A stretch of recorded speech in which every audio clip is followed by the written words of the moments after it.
Quick check of the date.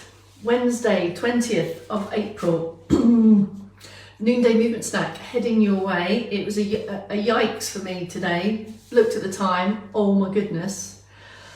Keep saying it. I'll stop saying it. Time flies. ... Whatever you want to put in there. I think there's quite a few regular live Oers on Catcher Uppers today.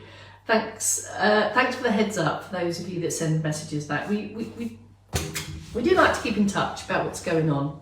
You know, here we are on one knee more often than not, talking to our little devices. So it's really encouraging to know that you are checking in with us and still there. The comments and all the interactions certainly help with our encouragement and motivation to keep this thing going also. Anyway, life happens, and even the hardcore live Oers can't make it every day. Ken's in. Afternoon, Ken. How's your assembly line of moving parts? I've got with you today, you need one of these by the way, we're back on tea towels. Less tea towel today. I think I've got, looking at the wrong day. Oh, there we go. I was looking at that list thinking, oh my goodness, we've done that before. It was yesterday's. Turn page, tell me. A lovely day, Ken. Oh my goodness. It's a revelation. Hot, sunny. What does Ken do when the sun's out? If you can tell me, you don't have to. Or make something up. Make something up extra exciting, Ken. You could be abseiling from the roof or something, or I don't know, scaling upside of your house. Maddie, morning, soon to be afternoon. Broads in knee bends in 3 ranges. I'm staying on the stronger things theme. And more balance, always seated balance and seated opportunities to skill up. Standing activities, standing. Sunny here as well, says Maddie. CK's in. Into the garden, draws you into the garden. We had super weather in Barbados last week. I didn't show you, I don't think. I had a bit of a crafty project on the go. I might post a picture of it. do you remember the Bexy mosaic back in lockdown? I got another urge to be creative in the garden last week. I'll post up a picture. Mum likes it. That's the main thing. Anyway, what we're doing today? We've got this. We're going to do some pausing knee bends. In 3 ranges, if you can find 3 ranges in your knees. If you can't find 3 ranges, find one. Free range knees are on offer today. Go grab the tea towel, CK. Sunny day in Port Talbot, says Gillian with a J. How you feeling, Gillian? How you feeling? I think it was yesterday, wasn't it? Or did I dream it? That you're in recovery mode. So easy squeezy does it today. You know what to do. It's good to keep moving. Just steady. What else have I got? I've got some narrow base sway, some seated balance. I think I've got a hand-eye coordination and timing move for you. Just to finish, we're going to finish with some tea towel grabbing challenge. Don't know what else to call it there. And then I'm back with you at 4 for Sway with No Name. Well, Cal's called it Sway with No Name. By calling it Sway with No Name, technically it has a name. And I've changed that to even bigger circles after last night's movement stack and subsequent interactions with D and Super G made me chuckle. So we're on bigger circles at 4. Good to hear, Gillian with a J. And for now, it's a 3, 2, 1 from me, or a 5, 6, 7, 8 if you prefer. Bex Towley, later live training, in for the Noonday movement snack, grab a tea towel, additional moves to crowbar into your day, you know what to do, 15 or so minutes, extra muscle activity, all designed to keep you moving, isn't it? So here we go. Let's go for the circ boosts. Where would you like to be? Decide whether you want some external support to the side of you or to the front of you, fixed and firm, or a wall, a stable wall, obviously, is really good because it's universal for height. Pick up your position, more uplift to get going. Sideways profile shows the uplift. So if you feel a bit bendy and shifty and saggy in the middle, can you lift and extend, a little bit of squeeze so you feel that your chest is more open, your shoulder blades are more active. This will give you more active tension in your middle bit to better support posture, but whilst there's moving parts going on. That's the rationale for all of that. Loads of ankles, feet and toes. We're going to do some more balancey type activities today, so do get ankles, feet and toes ready, and you know, add in the other bits when you want. Steady as it goes, drawing in the other arm when you're ready, or you might want to plant that anchor, that base of support, and then just mix up upper body and then switch that between lower as well, or take it for a wandering walk. Here are your seated options if you like. Pick where you want to be. If you are planning to stand, or you're on your feet in your day, or you want to get feet and legs involved, into active sit and then take the hip walk forward. If not, then of course remain back in full seat support for thighs. So that's the next decision, hip walk or not. This is the question. Lift and shift, and then you've got more leg room to bring the legs into the seated boost if you would like. So feel your way through shoulders first, and just after 20 seconds or so of this rhythmical type of activity, I forgot to put my movement snacking teeth in, you'll start to feel the response. Then the response from the heart and the lungs, because moving parts needs more oxygen. That's why that happens. So movement brings on elevated heart rates, but we can control those. The size and the pace and the duration of the movement directly impact on how much oxygen you need. So the aim is to keep it steady and light. We're not looking to be breathless or out of puff. It's just tickety-boo. It literally is a circulation boost, boosting the blood flow, just giving us this light feeling of effort that we feel we can maintain, sustain, all in order to retain movement. There you go, there's your mix-ups if you want them, upper only, lower only, or your sideways. And on that ease to the sideways, keeping the elbow relaxed but tucked in, you're going to feel a little bit more trunk turn through your trunkage there. And that really is what the Circ Boost is all about. Extra think of ankles, feet and toes if you are planning to do the standing moves today. If not, in sit, I'll give you some upper body moves, and I'll give you some lower body moves, lower limb moves. Seated positions really give opportunity to get feet, ankles and skill ourselves up for standing activities, if that's important to you. Right, let's get going. I'm going to start with, just because I'm going to kick off with a couple of balancy ones, just in preparation for that, just a little bit of quick feet, so you can do some toes in sit, some heels in sit, some drum rolls in sit, and in stand, just really make sure you've got reactive steps ready. So just take some quicker narrow, some quicker wide, just because during the balancy type moves, if you feel unsteady, you really want to encourage legs to react to that. For sure, you've still got your external support close to hand, but this is all about getting the feet ready. Right, we're going to start with something stronger, some stronger things. Pausing knee bends first off then. We've done these yesterday and the day before, so we're going to stick with it because it's such a critical one. Hip width, comfortably balanced. More uplift, leading with your buttocks, take a shallow knee bend and then push up to stand. And as you push up to stand, that's where the buttocks are doing their work, squeezing up to stand. Rather than doing lots or several knee bends, I want to do less of them, but increase the effort around the muscles around the knees. So we're going to do pausing knee bends, aiming for 3 different positions, aiming for If you've got one or two, great. If you've got one, it's a great start. So the first knee bend is shallow. We're going to pause it here, and then we're going to come out of that.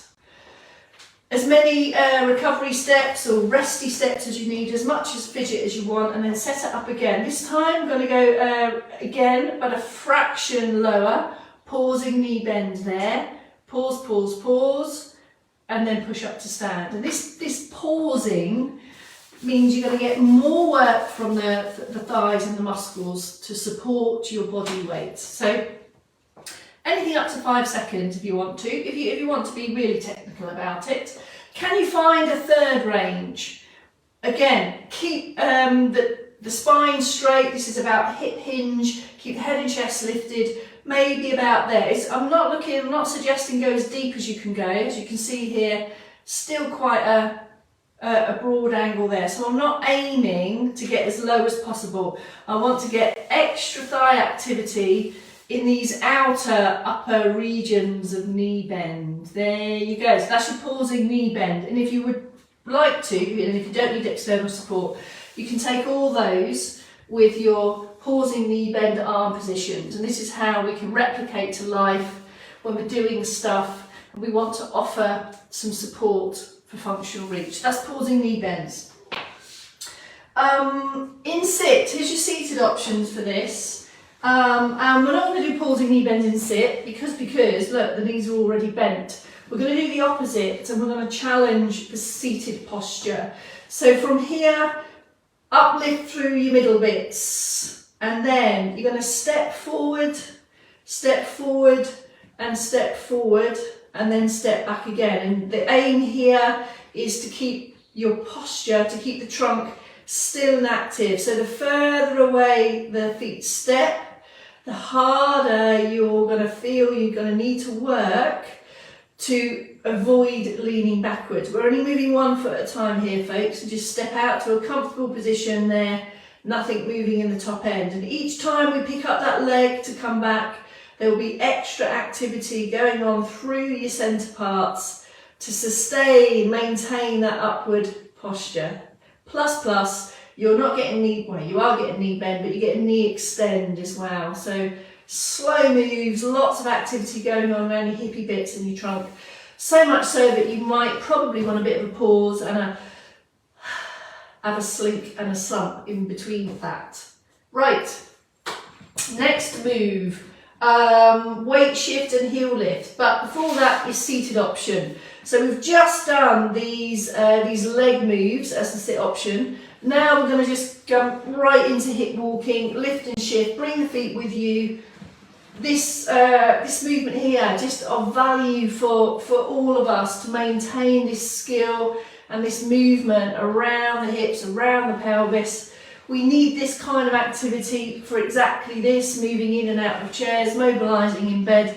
You may even have cause to do this on the floor. We mobilise on the floor for this. Just in the bath, all that kind of stuff, in your car seats.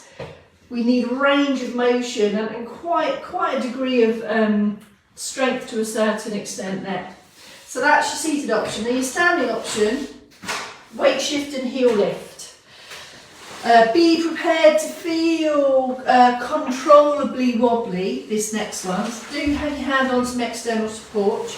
And the feet are hip width apart. Have close up to the direction you're going to sway. So we're going to sway towards the support. So all of my weight is on this leg. All I'm going to do now is just take a heel raise and replace back down. Let me turn sideways so you can see what that foot is doing.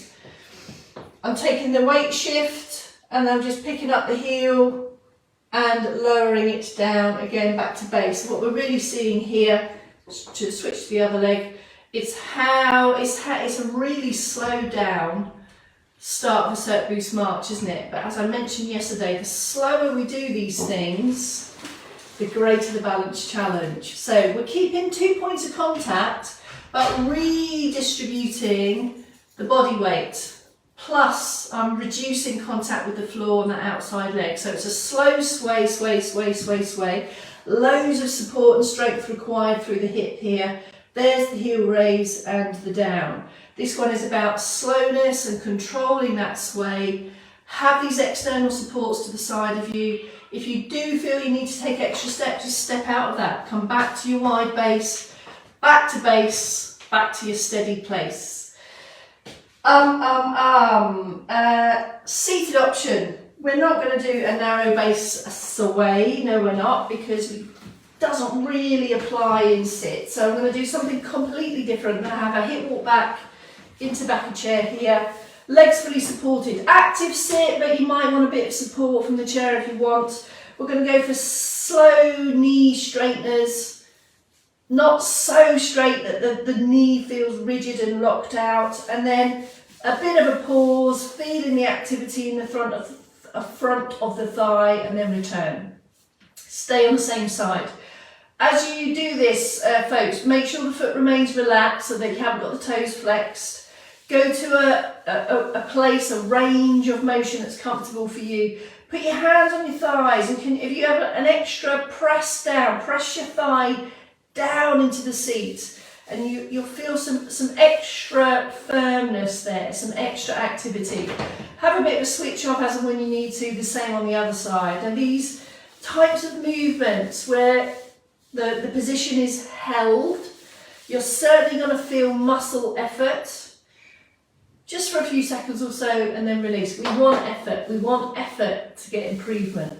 Really ideal one to crowbar in if you've been sat for long periods, just to keep muscles moving and maintaining strength required for everyday life. Right. And that brings me to my final one before I do the review. Complete change of theme here, folks. I've gone for some hand-eye coordination and some quick grip responses. Now for this, fold your tea towel in half. I feel like a magician now. Fold the tea towel in half and hold on to the two ends there. So firm, reliable grip here. What you have now is a bit of a swoosh, tea towel swoosh going on. Now the challenge here, folks, in sit, if you prefer, in stand, if you have no concerns with balance. I'm going to come a bit closer. Now we've done the swoosh and grab before. I'm going to switch that up a bit, and the aim for this one is not to grab it. So the hand does open close, up open close quick, and we're going to take some swooshes while the hand is open close. So I want to aim to go 1, 2, 3, grab on the fourth. So there's a timing difference. Change, I haven't tried it on the other side actually. It all feels alien once I switch sides. So the hand is doing this, just relax posture elsewhere. So you've got your extendables going on here. And the idea is you swoosh on the extendable part. See that I'm struggling the other way around. 1, 2, 3, and on the fourth one, go for the grab. Look, my grip's gone all over the place there. Just goes to show how we favour one side. So we've got open, close, avoiding it, and on the fourth one, go for the grab. I'll try on my terrible side again. So we've got 1, 2, 3, grab on the fourth. Now, if you're doing this in seated, and you've mastered that, what you might then want to do is if you're in sit, close your eyes and see if you can make the same thing happen. And you could do that in stand, but of course closing your eyes in stand is going to increase your balance challenge. This isn't a balance challenge, it's a hand-eye timing coordination challenge, and I really should have practiced on my weaker side. There we go. All right, there's one for me to rehearse. So that's your hand-eye timing coordination and your extendables. Ready for the review? Here's the review of today's movement stack. First one was pausing knee bends in 3 ranges, but I don't want big ranges. It's all in these outer ranges. So start small, take a pause, extra squeeze through buttocks, then come up to stand. So we don't want loads and loads of these, but we've added the effort in a different way. Less of them, but more effort by adding this bit of a pause and then come out. do make sure on the out you fully extend up and get your buttocks, get it on a full squeeze. And then the third one perhaps is there, not looking for huge ranges of motion. Can you find 3 little increments of pausing knee bends? Seated option, or seated alternative here, folks. The focus is to keep the trunk lifted as you slowly take steps away. So you're looking to avoid to lean back. Let me turn sideways here. So we step away, come back, but the trunk stays solid and supporting, fixing the hips in place as the legs move around. Then we add weight shift and heel lift. Always shifting towards some solid firm support. Feet closer together. There's the weight shift. There's the heel raise. Return back to base. There's the weight shift. Knee a bit bent here. There's the heel raise. So I'm going from equal weight across both feet to almost all of my weight on the support side, and then I'll go for a heel raise and release. Now to do the other side, I need to step, shimmy over to a support here, always sway towards where the reliable support is, like so. Now to make this sway happen, you will need the feet quite close together. So have a look at this one first, have some external support either side of you, so you know that you can do that confidently. Your seated alternative for this was rehearsals on big hip walk, lift and shift, lift and shift. Have a look at this. So this is a lift and shift. It's the weight shift that unloads that buttock. My knees aren't coming really high. It's all about how I'm using the weight shift and this strong trunk that we already talked about. And we add the leg extensions for the sit option for the way for the narrow base sway there, folks. Sorry about that, missed that one in. And then the last one was quick hands. Quick hands, I'll do it on my terrible side, focusing on timing, coordination, grabbing the fourth one. 1, 2, 3, 4. You want to make that harder, look away from what's going on. Or if you're in sit, close your eyes. I'm terrible on that side. I could have, there we go. It's kind of that. That's how quick I can go on my kids' side. Can't do anywhere near that on this side. Okay, it's clearly some homework for me. Rightio, folks. I can see some new names on my screen. Good to have you. These are all ideas just to crowbar in additional movement minutes. And it might not seem like much, but frequency over time, if you do the accumulation of these additional minutes in your day, interspersed in your day over time, are immense and huge to your moving parts, your supporting parts, and your brainy parts. Over and above anything else you're doing, it's not to replace structured exercise. Keep doing all of that. Additional moving minutes is in addition to. Anyway, that's that. Thanks, Maddie. All right, Carol. Hello, Sue. All right, TT. I'll see you in 4 hours for ever biggerest circles, which I think is the name of it this week. Keeps changing. See you in a bit. Thanks for your message, Gillian with a J. Happy to hear you feeling better. Bye for now, folks. See you at 4.